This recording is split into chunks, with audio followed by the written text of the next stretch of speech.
My mother was an immigrant. She's from Costa Rica. So I always knew I was black. When I went to Costa Rica, when we went to Limon, that's on the other side. It's Caribbean. The culture is different. The food is different. Everything is different. So I always knew that I was black. And it, like you said earlier, it wasn't associated with anything negative. It was beautiful because Limon tiene sabor. Limon has flavor. Like, so it was something to be proud of.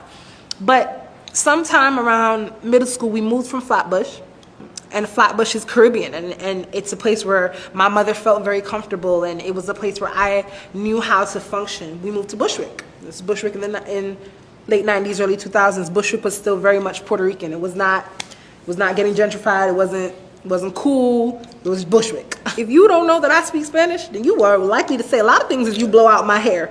And I heard many things, many comments on the color of my skin, on my weight, and I would come home and tell my mother, and my mother in her righteous indignation would walk with me to the salon, and she would blurt out with this beautiful, quick Spanish that I could not emulate because I was born here, and she would tell me to defend myself. But how do you defend yourself against an entire salon that is saying that you're not beautiful, that you have pelo malo, or like, so it's interesting, right? Like, my understanding of being black within the context of Costa Rica was never negative. Coming here, being in Bushwick, to be black and to be Hispanic or to be Latino was, never the two shall meet.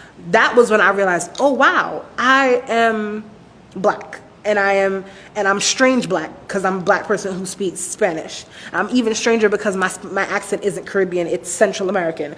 And so I just don't fit in anywhere in this context of a Puerto Rican Dominican neighborhood. And so at that moment, I made conscious decisions to say, well, I'm just not going to be Latina anymore. I am going to just stick to the Afro-Caribbean side because it made sense. My last name is English.